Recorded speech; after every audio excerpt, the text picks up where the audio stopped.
All right, good afternoon. It is 3 p.m., so we will go ahead and call the regularly scheduled meeting for the Hutchinson Utilities Commission to order. Do you have any conflicts of interest to declare? None. None. Then we'll move to the consent agenda, which includes the approval of minutes and the ratification and payment of bills. Any questions there? I'll make a motion to approve the consent agenda and the bills, ratify the payment of bills. I'll second. We have a motion by Matt, and we'll give that second to Kathy. All in favor signify by saying aye. Aye. Any opposed? Motion carries. And we'll go right into the financial statements. Jared. I don't have a whole lot. It's very similar to last month. Again, cooler, so I think it was half the cooling degree days as the year before when I checked the DNR's website. So that was probably the biggest thing. Other than that, it's been pretty similar the last few months. That's all I have. Just to add a few things, obviously with the unit still out, we're starting to see the impacts in the June's financials. We had talked about, obviously we weren't going to have that unit in place, so we were going to have to buy some capacity for ourselves, and then also because we couldn't supply all of our capacity obligations to AEP, they had to go procure a portion of their capacity obligations for the summer months. So they are starting to be reflective in the June statements. If you had a chance to look at the notes on the capacity sales of AEP, we only generate $108,000 in revenue this month. We're typically at $146,250. So we lost $38,000 in revenue for June, and we'll have that for July and August as well, because I think they had to buy about 11 megawatts of capacity off the auction. So we lost $38,000 there, and then on the expense side of things, we had to again procure some of our own capacity because we were a little bit short as well with the big unit out.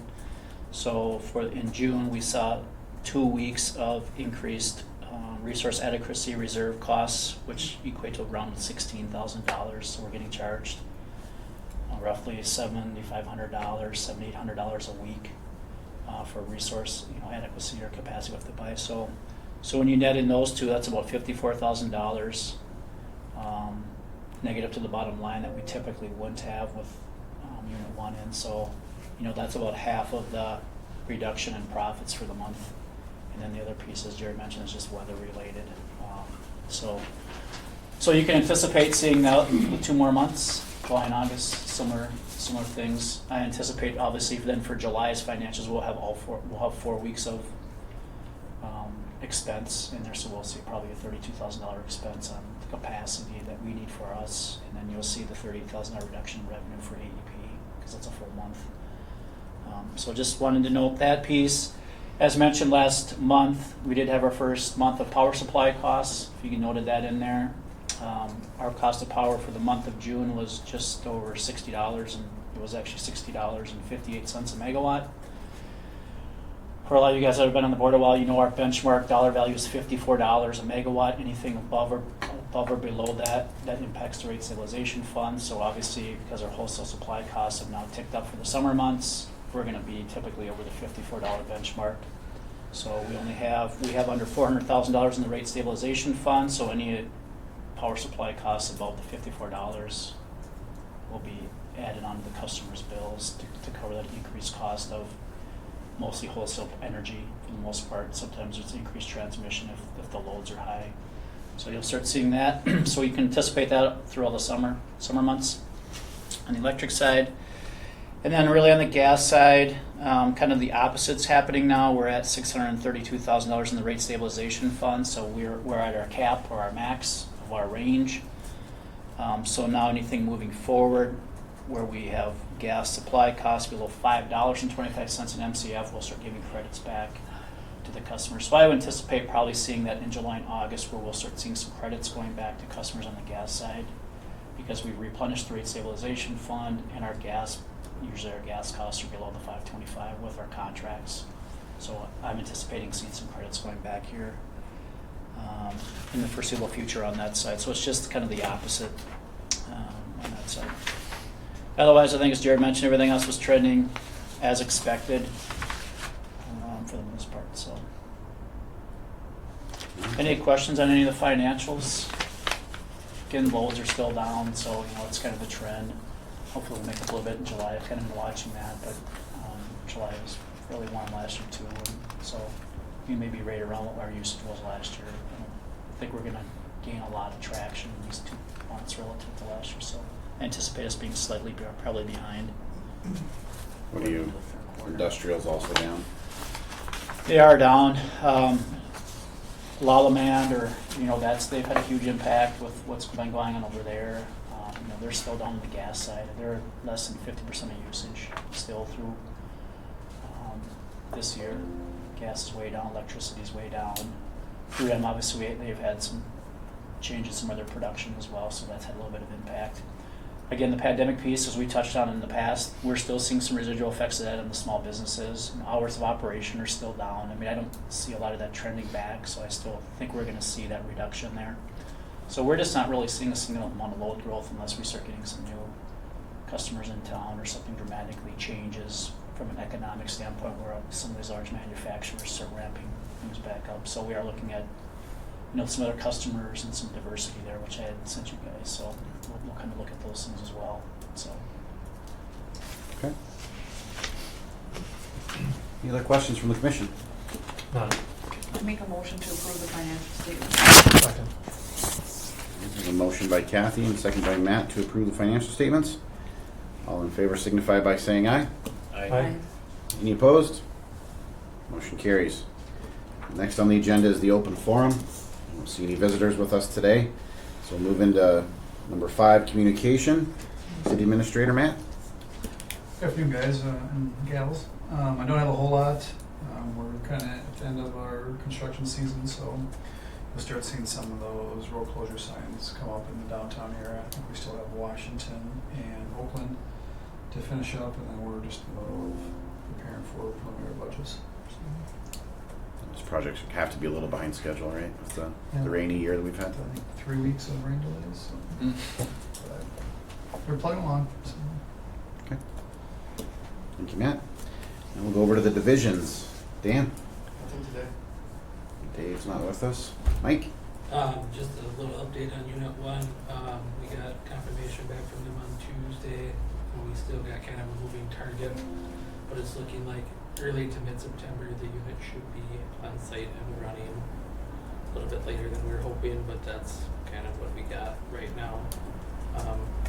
So in the meantime, we're doing everything we can to get everything ready to go. GE is sending up Field Corps representative, who's the group that's part of GE, but their service group is coming up this coming week to just kind of do an inspection of the package to make sure everything's ready to go, just so we don't have any holdups once the unit gets here. So that's kind of what we got going on right now. So how does that affect us if we cross that September threshold? I think if we're close, in that early part of September, I don't think it's a huge issue. I think it starts getting late in September and October, and I think then we'll have to address that with the market. But right now, it's kind of scheduled somewhere between up and running by sometime September 3rd to 15th, somewhere in there. I think we're okay from that standpoint. Okay. So. All right. Thank you. Any other questions there? None. Jared, anything else? Just mentioned that Sue's mostly retired up front. She's coming in about 1 day a week to help check on things, finish things up. So we're trying to go down from 4 people to 3 people up front. Okay. That's All all I right. have. Angie, Human Resources? Been working on the natural gas position job posting, so trying to get that finalized. Continuing to work on operator qualifications. We have an audit coming up on August 14th for that. And still learning more about total compliance and the reporting of that. So All right. that's about it. Yeah. No legal here today, so to you, Jeremy. Just a couple things coming up in August. Outside of operations, we have MRS is doing kind of their membership, going around to other members and just seeing how things have gone the last year, what things they can improve upon from a wholesale supplier standpoint. So Matt Shaw, the new CEO, will be coming out along with Tim Blodgett, who's the Vice President of Membership Services. So I'll be meeting with those guys and probably give them a tour of a couple of our facilities while they're out here. Matt had just started about a year ago. He moved up from Carolinas. So he's fairly new to MRES, so he wants to get out and have some face-to-face time with all their members. So we'll have that coming up here in a few weeks, and then MMUA Summer Conference is coming up. For me, it starts Sunday night since it's in the Board of Directors. So we've got that coming up August 18th to the 21st, and we've got Hutch coming out to represent Tiger Path. So we've got Miles coming out, Andrea Moore, and Mary Hutchinson to talk about Tiger Path and how that type of structure has worked well in our community for workforce development and things of that nature. So they're going to be coming to the conference and doing a presentation and a panel discussion on workforce and how that's worked in the community. So that's going on, and then just as Angie mentioned, we're going to get ready for the audit of our last MinOps audit coming up here for the year. I mentioned that to you guys in some communication, operator qualifications and damage prevention. So that's going to last about a day. So that's probably the least arduous of the ones that we've had in the past. So that one I think will go pretty well, and I think we'll be prepared for that. And then just kind of working towards getting that natural gas position posted and try to get someone in here before the holidays. And Do you have any potential candidates? there's some people that I would like to direct solicit, and when we get it ready to go, there's been a few people that have had some interest in town, but until we really get it posted out there, regionally to see if any interest there is, I won't know for sure. We're going to be competing with a few other utilities for similar positions or manager positions. Wilmer, John Heron, he's retiring at the end of September, so I sit on the board with one of their commissioners, and he's at the meetings directly soliciting GMs from other utilities to come work there. So we've got that going on. We've got the GM for Austin. He's retiring in the next year, so they're going to get ready to be submitting that. Thankfully, Rochester's has been backfilled, so their GM just started a little less than a year ago, so I'll be seeing him at the conference. And so you're starting to see the turnaround in vacancies in the industry as people are getting close to retirement. So we're going to have some probably competition for positions like that, but hopefully we get some good candidates and try to get some on here in the near future. So Good. that's what I got. Any questions? All right. Looks like number 6, policies. We had some for review, but nothing for changes. Correct. We did not have any unfinished business. So right into new business, 8A. We have readopt the Data Practices Act and Public Records Request Policy. That's you, Jeremy? Yep, so before the board today, annually, because we're a government agency, we have to adopt or readopt our data practices policy that talks about what information is public data, what information is private data, what you can request. If there's things that you're requesting that take time by people to sift through things, what's appropriate charges for those types of things. In our policy, I'm the one designated to take those in requests. We usually use Mark as our city attorney to go through and distinguish what stuff can be submitted to people that have data requests, what information has to be redacted because it's private or personal information, things of that nature. So it's just kind of the standard operating procedure of our organization as a city that you have to readopt that policy so that people know how it's applied and what the definition of those things are. So just looking for the commission to readopt our current data practices policy for Hutchinson utilities. Any changes or updates to that policy? Nope, there was no changes. Any questions from the commission? Make a motion to readopt the data practices policy of Hutchinson Utilities Commission. Second. Motion by Troy and second by Kathy. All in favor signify by saying aye. Aye. Any opposed? Motion carries. Next, we have approved control system upgrade, Wartzilla unit number 5, advertisement for bids. Mike. Yeah, so Wartzilla is currently running on the Windows XP operating system that's no longer supported. So we're just looking to go out for bid to get the control system upgraded to something that's supported and something that's easier to troubleshoot and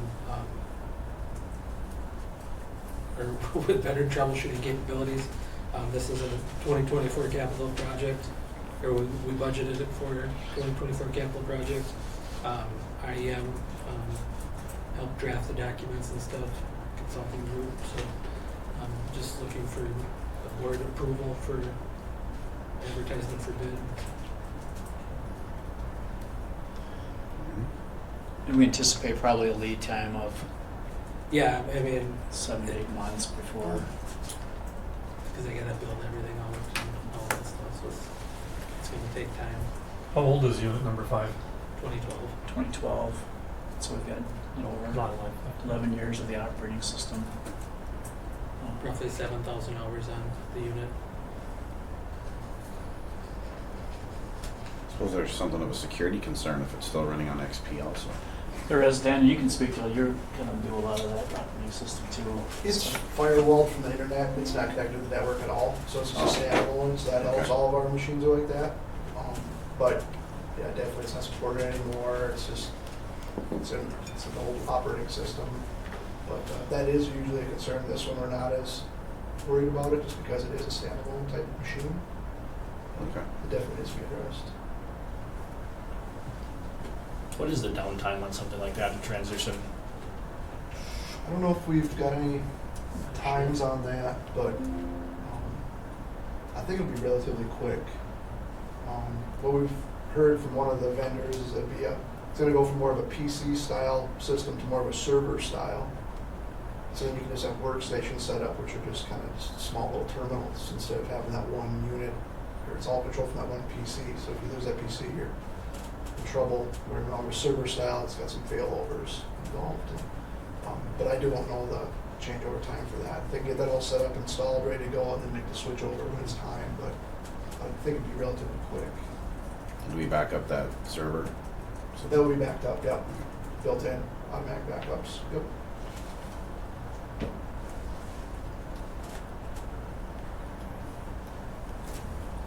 Good questions? Any more questions? I'll make a motion to approve the advertisement for bid control system upgrade Wartzilla, unit number 5. I'll second it. I need my glasses. Okay, we have a motion by Kathy and second by Matt. All in favor signify by saying aye. Aye. Any opposed? Motion carries. Next, we have approved Hutchinson substation control enclosure and panels advertisement for bids. And Dan, that's you. Another advertisement for bids for the Hutchinson project. This one's for the control enclosure, control building, control house, however you want to describe it. The old one will be tore down and removed once the project is complete.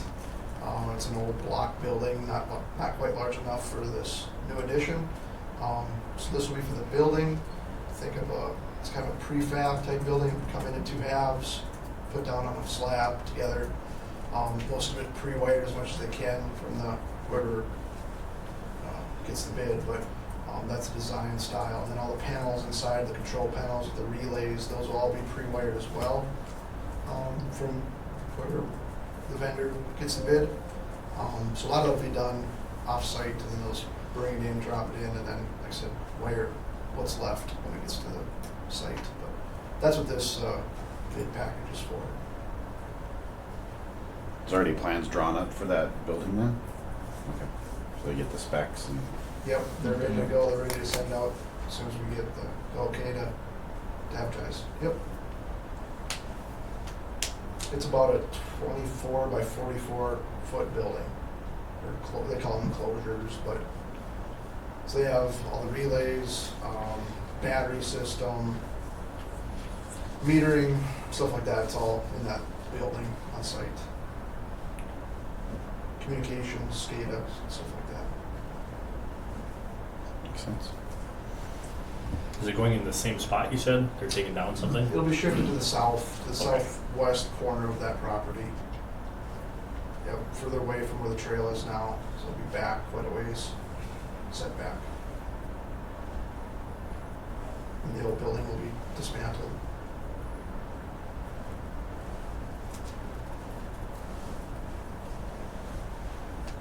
Any other questions? Make a motion to approve the Hutchinson substation control enclosure and panels advertisement for bids. Second? A motion by Troy and second by Matt. All in favor signify by saying aye. Aye. Any opposed? All right, motion carries. We do have one addition to the agenda. 8D is the Hutch substation transformer change order number 2. Is that Dan? Yep. Yeah. So same project, Hutchinson project. Late last week, we were told by our transformer manufacturer that they were advised from their copper supplier that the delivery date was going to be pushed back by almost 3 months, which would push the delivery of our transformer back from late October of 2025 to late January of 2026, if we decide to stay with the current path we're on, the same copper supplier. They gave us a couple options. So stay with this copper supplier, which is based stateside, which is who we asked for as a stateside supplier on the copper for quality control. But then the project would be delayed. The second option was use a supplier out of India. Our consultant, DGR, did some vetting. They're a little bit hesitant on going that route because of their lack of experience in copper windings, this type of application, a large power transformer. They asked our transformer company about that, and they said they have other customers with the same concerns, so they weren't surprised that we were asking about that. But they did give us that option. So both of those, the prices would stay the same, but quality may be questionable from the India company. And the third option was this company from Canada. Known company, provide pure copper, meets all the specs, I guess, and keeps our project on schedule, but at an increased cost. So it's kind of we can get it cheap, good, or quick, how do you want it, big 2 and 3. So Yeah.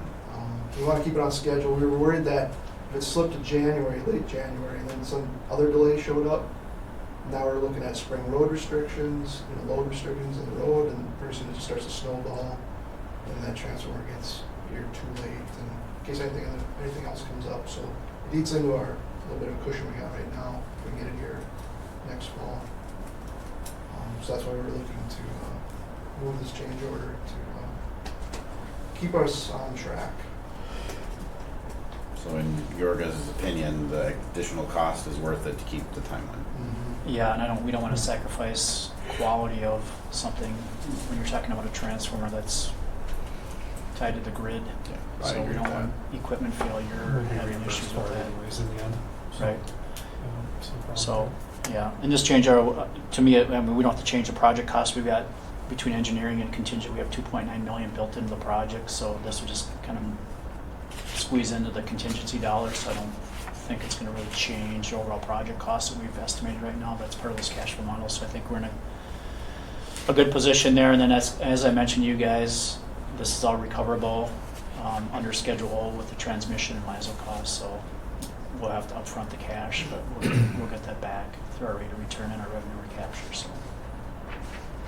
So we thought it was just the best course of action. I don't think we want to be delaying this project or pushing it back with all the coordination that needs to happen out there with everything else coming in and site work and stuff. So I think that might become a little messy with all the subcontractors out there if they're waiting on this transformer to come in and do the work. So. And after the transformer gets here, they have to dress the transformer, hang the radiators, put the bushings on, so there's time after that also. So if there's any snags there, just could keep adding up in delays, and because we don't want to eat up our little bit of margin we have. Push it back to late January. Is that 85,000 the difference? Increased costs for the to go with a different copper supplier. And they had some stuff built in their contract too about if materials pricing changed throughout this process, that those prices, we'd be susceptible to those price increases. Again, copper as a mineral, something like that. So so we kind of knew that was always a possibility because of the lead times on this transformer being built. But we didn't necessarily see that, hey, the vendor just can't get the supply as quickly as they had originally bid. So it seems like the best option for us right now. A project this size, you have to anticipate some of that. It sounds like you had it built in anyway. Mm-hmm. Okay. Any other questions? Okay. I'll make the motion to approve the Hutchinson substation transformer contract change order number 2. Second. Motion by Matt and second by Kathy. All in favor signify by saying aye. Aye. Any opposed? Motion carries. Anything else for the commission today?